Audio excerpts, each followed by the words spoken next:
رسول پاک صلی اللہ علیہ وسلم نے ہم پہ ذمہ داری ڈالی ہے، فرمایا کلکم راعٍ وکلکم مسئول عن رعیتہ، تم میں سے ہر کوئی جو ہے وہ راعی ہے اور تم میں سے ہر کوئی مسئول ہے۔ راعی کہتے ہیں، آپ لغت میں اس کو دیکھیے، گلابان کو کہتے ہیں، بکریاں بھیڑیں چرانے والے کو کہتے ہیں، کہ جس طرح وہ اپنی بھیڑوں کو قابو رکھتا ہے، انہیں غلط ماحول سے بھی بچاتا ہے، سردی گرمی کا بھی خیال رکھتا ہے، بھیڑیے سے بھی بچاتا ہے، ان کی خوراک غذا کا بھی خیال رکھتا ہے، ان سے فائدہ اٹھانے کی بھی کوشش کرتا ہے، بالکل باپ اسی طرح کہ وہ اپنی اولاد کے نہ صرف کھانے پینے کا خیال رکھے بلکہ اپنی اولاد کی اخلاقی تربیت کا بھی خیال رکھے، اور پھر اخلاقی تربیت کے ساتھ میں تو یہ کہوں گا کہ اسلامی تربیت کا خیال رکھے، کہ جب بچے کو الفاظ سکھانا شروع کرے تو اچھے الفاظ سکھائے، اسلامک الفاظ سکھائے، پہلے کلمہ سکھائے، پہلے اللہ سکھائے، پہلے اللہ کی بات کرے، اللہ کے رسول کی بات کرے، تو جب اچھی باتیں سکھائے گا تو وہ بچہ اس کے لیے اچھا ہی ثابت ہوگا۔ تو ہر کوئی ہم میں سے یقین مانیے کہ اگر آپ اس حدیث پہ غور کریں نا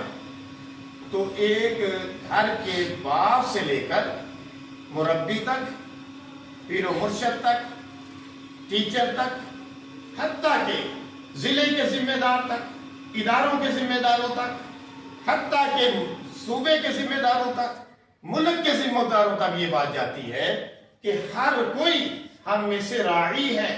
ذمہ دار ہے، اور جو ذمہ دار ہے اللہ کے ہاں اس کی پوچھو۔ تو یہی نہیں ہے کہ صرف اولاد کی اچھی تربیت نہ کریں گے تو ہمیں اچھا جو ہے ریوارڈ نہیں ملے گا، ہمیں اس کا بینیفٹ نہیں ملے گا،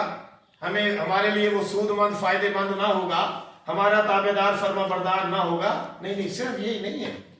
بلکہ وہ تو معاشرے کے لیے اچھا نہیں ہوگا۔ تو ہمیں اللہ کے سامنے جواب دہ ہونا ہے، لہذا اللہ کے سامنے اللہ کے سامنے جواب دہی کے لیے ہمیں اپنی اولاد کی اچھی تربیت کرنی ہے، اور شروع سے ہی ان کو اس نہج پہ چلانا ہے کہ وہ اچھے انسان بن سکیں، ان کے اخلاق بھی اچھے ہو جائیں، ان کی عادات بھی اچھی ہو جائیں۔ دونوں چیزیں ہیں نا اہم، کہ ہمارے بچے کے اخلاق بھی اچھے ہوں، ہمارے بچے کی عادات بھی اچھی ہوں۔ اخلاق اور عادات تبھی اچھے ہوں گے کہ جب ہم ان کے لیے سیکریفائز کریں گے۔ دیکھیں نا، صرف سیکریفائز یہ تو نہیں ہے کہ کام کرتے رہے، اپنے بچوں کے لیے کماتے رہے، نہیں، اپنی عادات کی سیکریفائز کرنا، اپنی جو ہیبٹس ڈیولپ ہو گئی تھی، ویسے کچھ سگریٹ پیتا ہے تو سگریٹ کو چھوڑ دے اپنے بچے کے لیے، ان باتوں کی سیکریفائز کر۔ اگر میاں بیوی لڑتے ہیں، ان کی عادت بن چکی ہے، آپ بچوں کے سامنے نہ لڑیں، وہ کام جو بچوں پہ غلط اثر ڈال سکتے ہیں وہ نہ کریں۔ آپ دیکھیں کہ یہ بچہ کیسا پھر بنتا ہے، یہ بچہ معاشرے کے لیے اچھا ثابت ہوگا، سوسائٹی کے لیے اچھا ثابت ہوگا، اپنے گھر بار، اپنے فیملی کے لیے اچھا ثابت ہوگا، اور اس سے بڑھ کر اپنے لیے اچھا ثابت ہوگا۔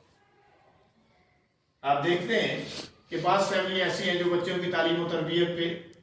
جو توجہ نہیں دیتی، تو بعد میں وہ اپنے بچوں کا شکوہ ہی کرتے رہتے ہیں کہ ہمارے بچے سر جی قابل نہیں ہوئے، اس قابل نہیں نکلے ہمارے بچے، اس میں قصور خود ان کا اپنا ہے۔ لہذا بچوں کی تربیت کے حوالے سے میں انہی باتوں پہ اکتفا کرتا ہوں کہ دیکھیے، بچے اللہ کے باغ کا پھول ہے، اور بچے کی پہلی تربیت گاہ ماں کا مدرسہ ہے، لہذا وہاں سے بھی انہیں اچھی تربیت دیجیے، گلی محلے میں بھی ان بچوں کے ساتھ کھیلنے کی اجازت دیجیے کہ جو بچے اچھی عادات کے حامل ہیں، اور پھر ان اداروں میں انہیں داخل کروائیے کہ جہاں اسلامی تعلیمات کے ساتھ ساتھ اخلاقی اور دنیاوی تعلیم بھی اچھے انداز سے دی جا رہی ہو۔ اللہ پاک